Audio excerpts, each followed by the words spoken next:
One of the things I like to do when I come to Essen is to try to also not just spot the good games, but spot the future good games and future good companies. Now, I get the feeling that Colossal Games is going to do some absolutely amazing things because I've been following Travis on Facebook for a fair length of time, but I rather they tell you everything about it. Kira, Travis, thank you guys for being here. Absolutely fantastic to see you at Essen even before your games come out. Now, Travis, I know you've been a veteran in the industry for quite some time and you are now creating Colossal. So tell me two things. Where do you come from and why Colossal? So I started out as a game designer. I had a game called Infamy that got published by Mercury Games back in 2013, 2014. Shortly after that, my friend and I started Action Phase games. And we did Heroes Wanted. Kodama was probably our most known game. We did Aeon's End, which also did well. A couple years after that, we sold the company to Indie Boards and Cards. And I was the director of marketing and product development at Indie Boards and Cards for 1 year. And then the opportunity and the idea for Colossal came around. And I decided that I wanted to start a new company with very talented people, with people like Kira Kira and I had worked together in the past at Action Phase Games. She handled our marketing, and we aligned ourselves with some really awesome people like Arnaud from Matago, and we built this new company with some pretty exciting ideas, some different ideas. So Colossal is going to be a company that is focused heavily with using crowdfunding and direct-to-consumer relationship and platform. We want to try to elevate all of our everything that we do, how we work with designers, how we work with artists, how we work with graphic designers, how we present ourselves at shows to the guys like you.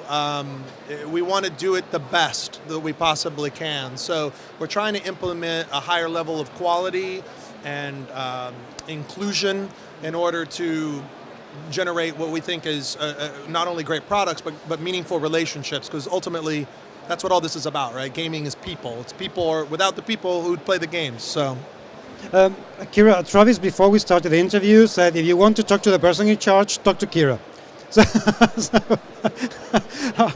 what are you both going to be doing in the company, and how are you going to manage him?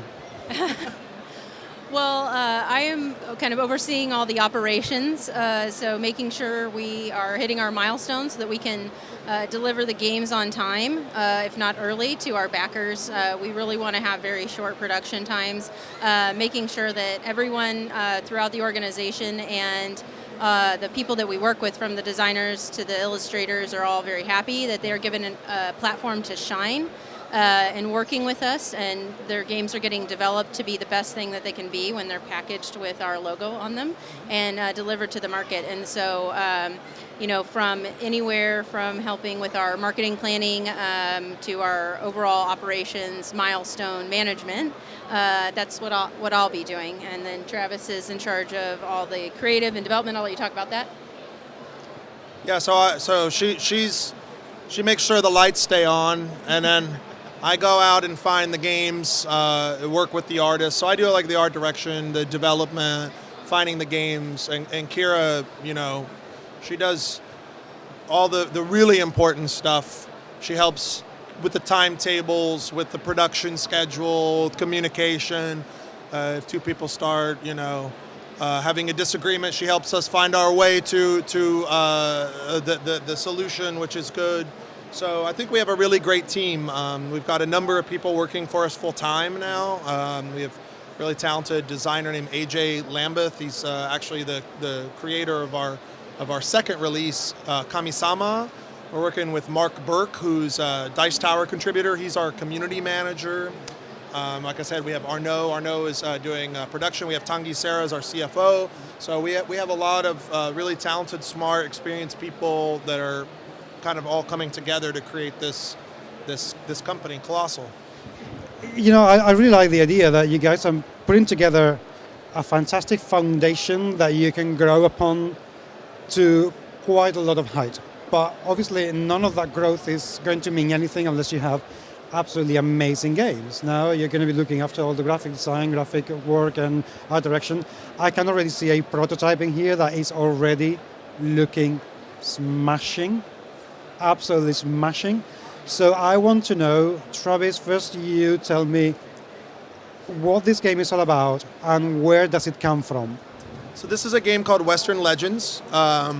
We're partnering with Marigot on this one. It's a game designed by a French designer, Hervé Lemaitre, and it's his first game, which blows me away because it's just a super ambitious, giant game. It's a sandbox game. The idea of the game is that the players are going to depict actual, real-life, historical people from the American Wild West. So you have, Jesse James, Wild Bill Hickok, and then there's other people that were very important to that era that a lot of people don't know about because maybe there's movies aren't made about them. Kit Carson, Bass Reeves.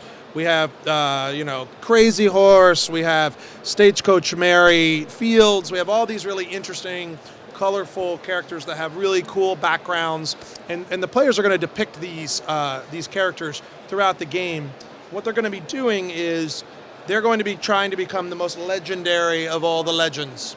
So, and how they're going to be doing that is through, on their turn, they're going to have 3 actions. They're going to be using those actions to do things like move around. You can go to the store. You can buy weapons and mounts. You can upgrade your weapons and mounts. You can go play poker, and other people in the town can join you. You can get cattle, take it to the rail station, take it to market. You move up on the marshal track for escorting it because there's wanted players in the game. Or if you want to be a bad guy, you can take this cow and go sell it to the opposing ranch and get wanted points and money. And then as soon as you sell him that one, you can steal one from him and run back over to the other guy. You can fight bandits. You can mine for gold. The choices are just crazy. I mean, this game has an extremely large amount of variety and options. The players are going to be having cards that are, it's a standard poker deck, but the cards have abilities on them, other special actions you can take, ways to modify your choices. As I said, there's a marshal and a wanted track. The marshal players are more of the Euro style. You're going to be moving up this track, getting bonuses as you go. The wanted player, at the end of their turn, they're going to get points every turn that they're wanted. But the sheriff is going to be chasing them, and the non-wanted players can try to arrest them. So, and then if you get arrested, you lose all your gold, all your money, and of course, just like in real life, all your cattle. You can't go to jail with a cow. I don't care how bad the cow is. You can mine for gold in the game. You can sell it to the bank for points and money, and then you can convert the money into points over here. So there's like some pick up and deliver aspects. It's a sandbox game, and there's really not very many. I'm thinking of 2, the Merchants Marauders and Zia, Legends of a Drift System.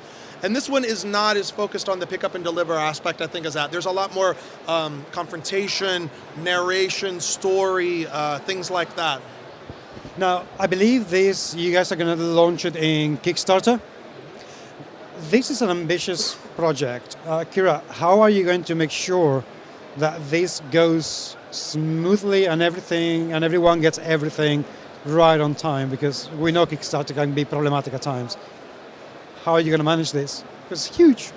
Well, thankfully, as Travis mentioned, we're working with Arnaud and Marigot and the expertise that he brings to the table, and with Surfing Meeple for our production pieces. We're already working through what all that looks like, figuring out how to make sure that the cost is going to be at the right place for the backers so that we can have as many stretch goals as possible and still be able to deliver, have as much of the file work done ahead of time that we can, in order to make sure that we already have everything in proper layout so that we can even upload to the printer as early as a week after the Kickstarter ends, which will help us with those delivery dates. I mean, our goal for this after funding will be to deliver by Gen Con, or to start fulfilling by Gen Con. So we'll have it at Gen Con, and backers will start getting it late August.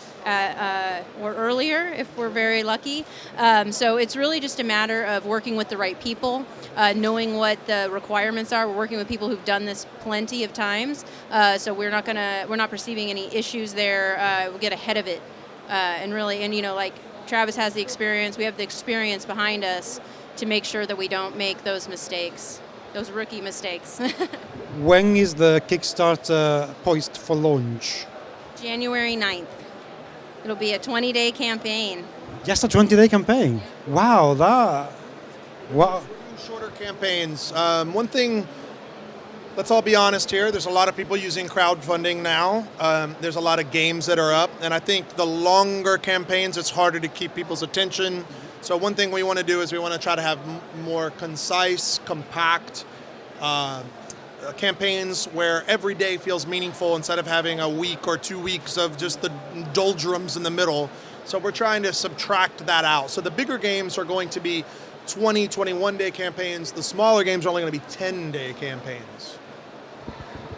That is fantastic in a very scary kind of a way. Guys, thank you so much for your time. I'm genuinely excited about Colossal Game. I think you guys could have to do fantastic stuff. And if the final game looks half as good as that, people are going to be twice as glad as I am to have seen it. So best of luck with that, and look forward to a lot more.